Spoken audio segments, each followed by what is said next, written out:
Welcome to the Wickedly Smart Women podcast, featuring stellar conversations with emerging and established wickedly smart women. Thanks for joining us today as we celebrate women who are committed, care deeply, and have the courage to take action and create conscious change all around the world.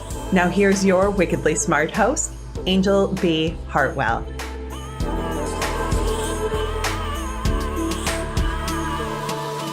Welcome to another episode of the Wickedly Smart Women podcast, where we celebrate wickedly smart women and provide our listeners with a wealth of wisdom, along with immediately actionable steps to be smarter, spunkier, and more successful in their impact and their leadership.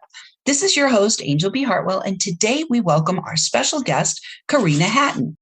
Carina is a mentor and coach for entrepreneurs that want to grow or start their own online e-com business. And she is here today to provide us with some great actionable insights to help you get started, whether you are getting your business off the ground or in the process of scaling. So I'm really delighted to have you here with us today. Carina, welcome to the show.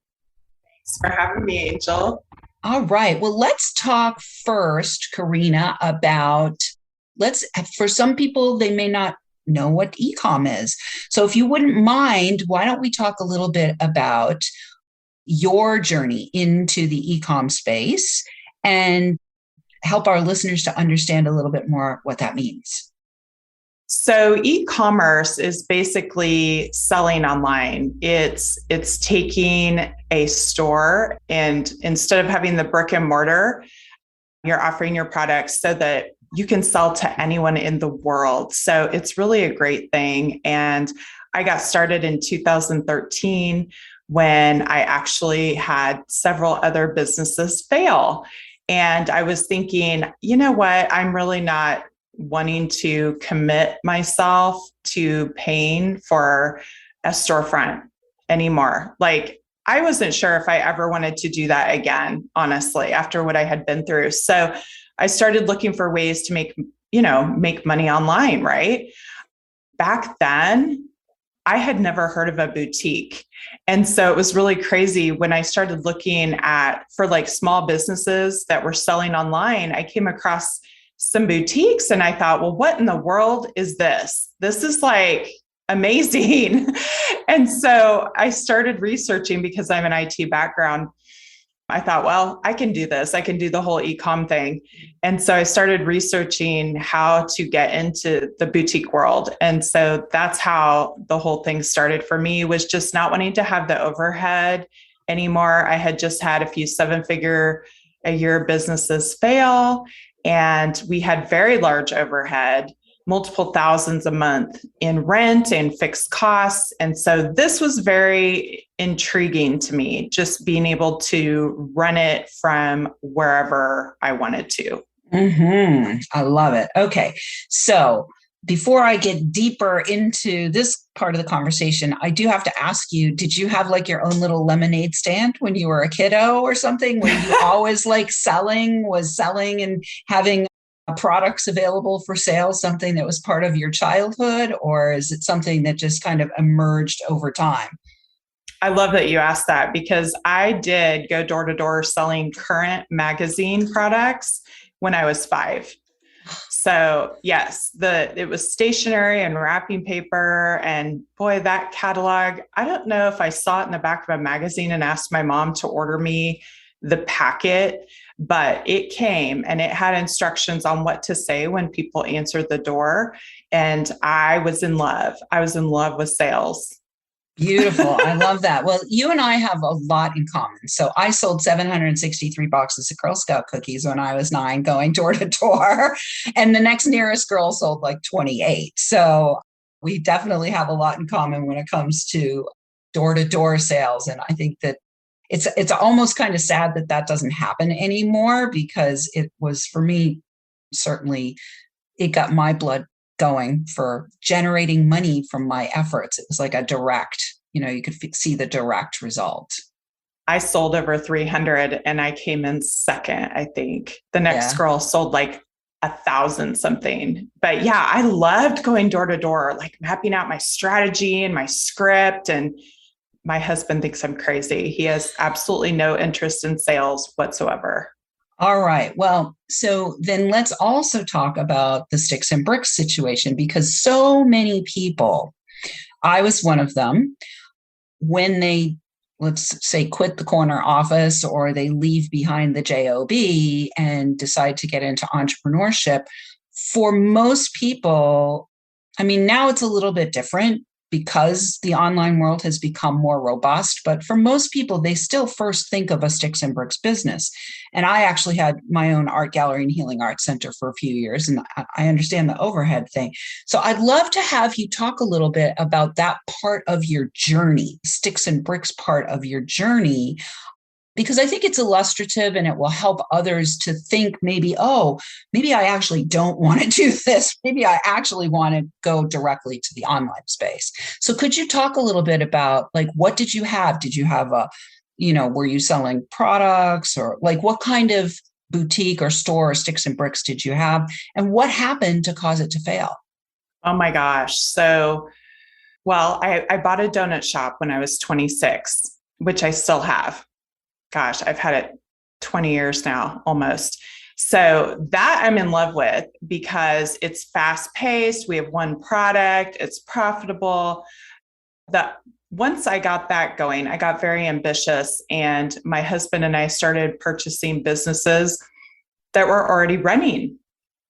And so we did not really quite understand the concept of a cash flow statement. And when you purchase a business, it's all based on the income statement and balance sheet. So you can look at an income statement and it can be profitable, and there is not enough cash on a day-to-day basis to run the business. So we purchased these two businesses. One was 7 figures. The other one was over $500,000. And so the idea was we were going to build this empire, and we were going to have other people run them for us, and it was all going to be amazing. And we continued to work our other jobs. I was selling real estate. He had an IT consulting company.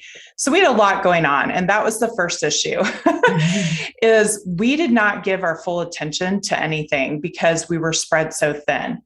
So what happened was we had someone running, it was an auto repair shop.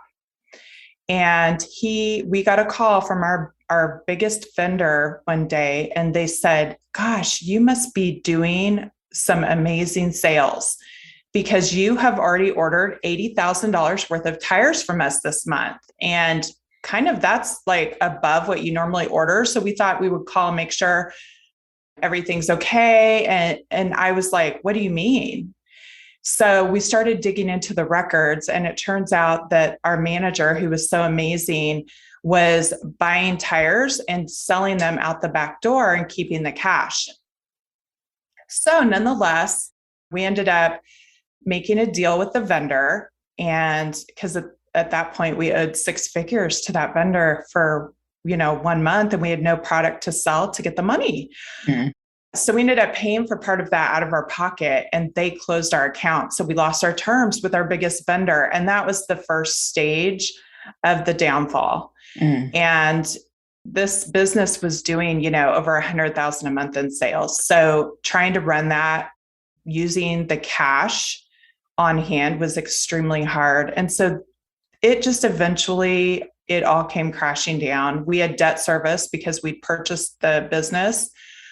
We had debt service on both of the businesses. We had the overhead, the rent, so I was meeting with bankers and landlords, and, I was locking myself in the office because people were coming to talk to me, and the world was crashing down. Meanwhile, I was trying to look normal on the outside and run the business, right? Because we had at that time, I think I had about 50 employees with all of the businesses combined. And so one day I remember my husband, we were driving, and he said, we're going to have to walk away from these businesses. And I thought, oh my gosh, I'm not a quitter. That was my first thing. I had been trying for almost 2 years to make it work. And it was just like, I spent all this money on advertising, our sales went up. And when I analyzed it at the end of the year, we had spent 80 grand on marketing, and we had made like 81,000 in sales on those tickets. And so it was real eye-opening to think about walking away. Because to me, that was kind of like quitting. And so we ended up doing it. We ended up walking away because we had no other options. And so the world crashed down around us. We ended up losing. We had just purchased a new house. We ended up losing our old house because it was wrapped up in one of the notes. And the businesses were closed. And it just all fell apart. We took bankruptcy. It was really bad. And that was like a nightmare. We never pictured ourselves in that position because we'd been making multiple six figures a year prior to that. Yeah. So brick and mortar's hard. Brick and mortar is hard. And there's two pieces that I just really want to highlight for our listeners here, actually three pieces. Number one, the first thing that you said is when you went and bought a business, you were looking at the income statement and balance sheet. You weren't aware of the cash flows. And it's really about the cash flow that keeps a business functional. Number one. Number two, you had a bunch of employees, one of whom, was running the show and who was extorting from you, right? Obviously, or stealing from however we want to talk about that. And number three, you actually had to come to some pretty powerful decisions that said to yourself, to your husband, to the employees, to everyone, this is non-functional. We have to stop. We have to walk away. So we're about to go to the break, but I want to just recognize that there's so many parallels because I also had a situation where I had a Sticks and Bricks Art Gallery and Healing Arts Center, brought somebody in to help me with the marketing, gave her $70,000 and ended up with nothing and had to close my business. And so been there, done that, got the t-shirt on the Sticks and Bricks. Maybe it wasn't a 7-figure fail for me, but the failure, regardless of the dollar amount, is still something that we want to make sure that people hear that you can fail spectacularly at whatever dollar amount it is, and you can come back out. And we're going to talk about that on the other side of the break. But right now, Wickedly Smart Women, we could use your help. If you're enjoying the show and want us to stay on the air, please consider making a donation at www.wickedlysmartwomen.com. We'd also like to ask you to share with your lovely lady friends who you think might benefit from our content and help a gal out and let your sisters, mothers, daughters, friends, and colleagues know about the show so we can serve them too. I do want to say a huge thank you to all of our listeners who are downloading, rating, and reviewing. We're well over 100 reviews at this point, and we are welcoming thousands and thousands of downloads from all over the world. I want to shout out this week to our listeners in Sweden, Denmark, and Cambodia. And we will be right back with Carina Hatton.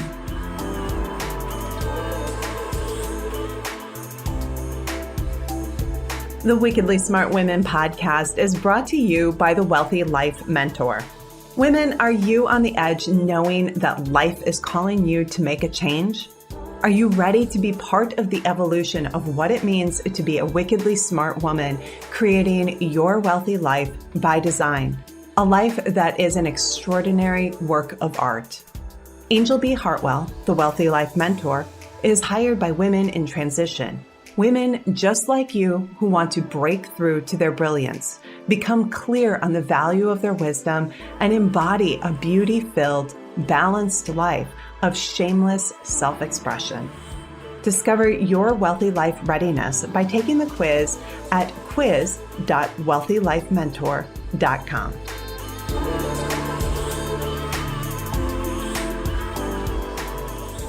And we are back with Carina Hatton. You can find out more about Carina and what she does now at onlineboutiquecoaching.com, onlineboutiquecoaching.com. We will have that for you in the show notes so that you can go ahead and click and find out more about Carina and her new business. And when we went to the break, we were talking about how she failed spectacularly in more than one 7-figure business and had to go through bankruptcy and lost a house and all the things. And I am now interested, Carina, in finding out after all of that happened and you began to turn your attention towards the online space, like where did you go from there? Once you got into the online space, tell us about your first boutique in the online space, and then what inspired you to start coaching others in this way. Yeah, I mean, when I started the boutique, I'm not one of those people that wants to partially do things. So I thought, okay, I'm going to try to hit six figures in sales. And it was so funny because by 2019, I felt like something else was calling to me, like I was supposed to do more. And I had never really listened to podcasts, but I get a certain email every day with a short podcast, and I listened to it that day. I've been subscribed to that guy's email for like 10 years, and I never really listened to the podcast. And after that, I thought I'm going to go look up business on there and see what's on there for podcasts. And I ended up finding someone, and I actually ended up hiring her or joining her coaching program. And she is the one that said to me, have you ever thought about teaching women to do what you did? And I thought, well, I didn't really do anything at the time. And so she was like, okay, let's, analyze some things. And so we added it up, and I had done 7 figures in sales. And I thought, oh my gosh, I was so busy working. I did not even realize that I had done that. And so tell me what the boutique was, Carina, that you did 7 figures in sales in. Like, what were you selling? I still have it. It's women's clothing and accessories and shoes. And it's a very profitable thing to get into when you do it right. And so really I started with $200 because, as you remember, I didn't have hardly anything. And I sure wasn't going to tell my husband, hey, I'm going to invest, a bunch of money in this boutique idea. So I started with $200, and I just sold that stuff as fast as I could. And it kept multiplying and multiplying. I would get that money back, and I would reinvest it and buy more inventory. And so that's what I do. And, my boutique's still up and running right now. And I love it. I love the product. I get so excited looking at my store even today. Beautiful. Well, Carina, I would love to hear about now you are helping others to set up their boutiques. Is that correct? Tell us about, do you have a client that you have worked with that you want to share her success story, and I also want to be clear, are your boutiques always like clothing things, or are they across a variety of industries where you're helping your clients?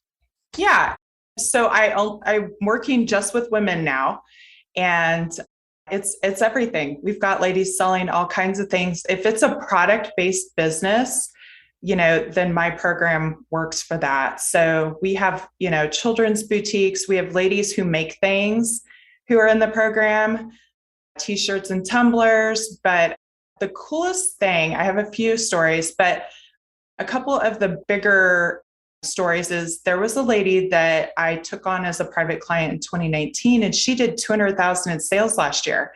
And when she came to me, she said, Carina, I am not tech savvy at all. Like, I need help. And she would write down every single thing I would say.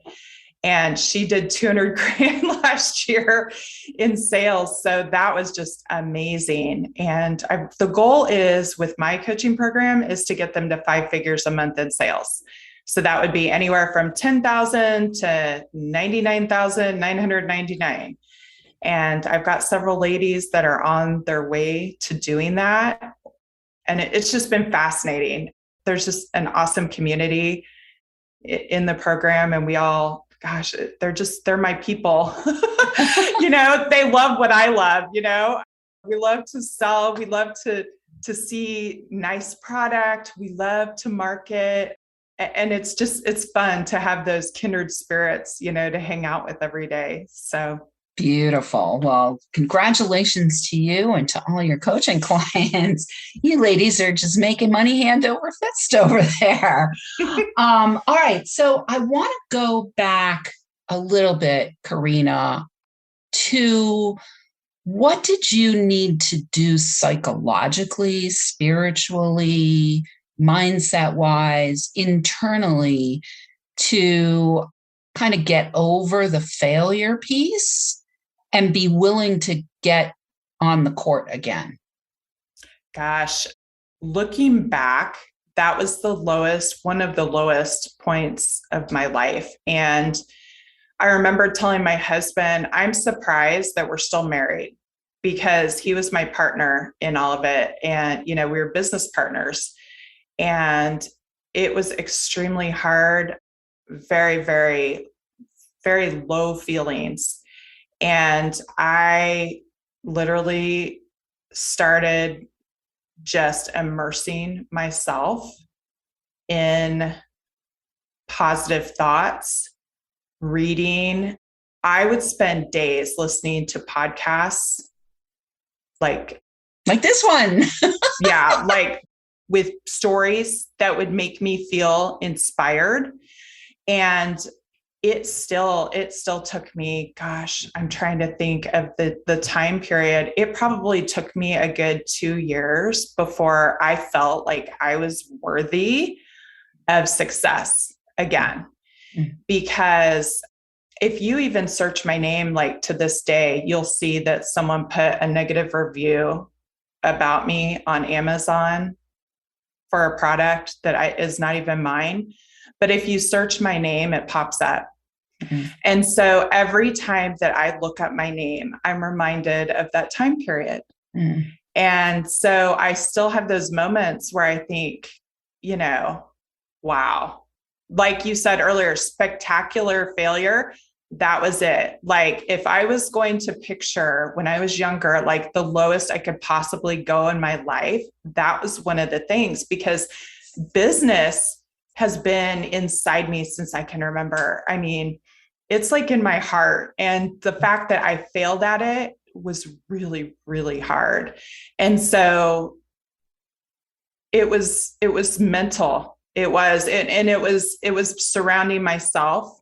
The most important thing was surrounding myself with people who weren't going to judge me and people that inspired me. Yeah. And that's all day, every day. I mean, I had a constant thing, because when I would turn off that stuff, I would start thinking again, and to fill your cup with positive messaging. I really did.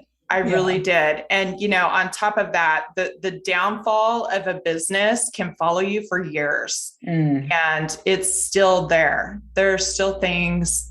What is this, 2022? And that was 9 years later. There are still things, even today, that I have had to deal with that are from that domino effect, things that happened way back then. And when they happen, the me today doesn't let it get inside my head. Yeah. Yeah. It's just the little bits of debris that are left. I had the same situation when I closed my art gallery. My entire staff sued me. So every time I drive by the courthouse, I think about that. You know what I mean? Every time and that was years ago, 2007, I think it was 2007. So it's long. Yeah, it hurts. Long time. Yeah, it does hurt. And I think it also gives us good perspective, Carina, when we're able to drive by and have it hurt less every time. Yeah. So every time you see your name on the internet, maybe it hurts a little bit less, hopefully. Well, yeah. And then, I always go back to, I can't remember who said it, but if no one's talking about you, you're not doing anything. Mm-hmm. And I think, well, at least we are doing something, Yeah. At least my husband and I tried it, and, so what? It didn't work, Yeah. Let's use what we learned and go do the next thing. So great. That leads me to my last question, which is, what did you learn from the sticks and bricks world and your spectacular failures there? Maybe 1, 2, or even 3, if you have them, that you have now transported into working in your online coaching business that you help your people with now. top 3 things that you got from the failure that you are now turning into food for the people that you're serving now. Yes, definitely. The first thing is you don't need a location. You don't need a permanent location. With the online business, you pop up and you do events, right? So you use other people's fixed costs. So go pop up in a coffee shop, go pop up in someone's house, so the idea is to avoid that fixed overhead at all costs. The second thing is don't hire people that you don't need. Because as soon as you hire someone, then you've got to get work comp and you've got to do payroll and you've got to all these things. You've got to have a handbook. I mean, I tell them, do everything you can yourself and then get your teenage daughter to help you. Don't open up that can of worms unless you absolutely have to. And I think those are really the top 2. The next thing I would say is be very careful with your marketing expenses. You do not want to spend money if you're not making money. And that's the thing. You see a lot of people, they say, oh, I'm selling this much. I'm selling like $50,000 a month with a drop shipping company. And it's like, okay, but you're spending like $40,000 on ads and you're spending $9,000 on product. So you don't believe everything you see about those numbers because they can tell you, they can show you screenshots, but you don't know behind the scenes how much money was spent. They're just showing you the top line. They're not showing you the cash flow. They're not showing you. Right back to the same thing. Same thing. Gotta look at the cash flow. Oh my goodness. Exactly. Yeah. So those are my tips. Fabulous. So avoid fixed overhead, avoid hiring people that you have to put through payroll, and pay attention to the math. Are you spending less and making more, or are you spending more and making less? Because if we're not doing the math, then we're not really actually doing business well. All right, Carina. Well, it has been awesome having you here today. I'm really excited for our time together, and I hope that our listeners who are giving some consideration to getting started in the online space with product sales are going to reach out and have a conversation with you at onlineboutiquecoaching.com. Again, we'll have that for you in the show notes. Listeners, we do love feedback. Please let us know what you thought of today's show by calling into our listener line. We'll have that for you in the show notes as well. Or send in questions or guest suggestions to listeners@wickedlysmartwomen.com. We might even give you a shout out on the show. Thanks for tuning in. Keep your ears open. And remember, you are a wonderful woman. Thanks for tuning in, downloading, and listening. Be sure to rate and review Wickedly Smart Women on Apple Podcasts and share with other women who can benefit from today's episode.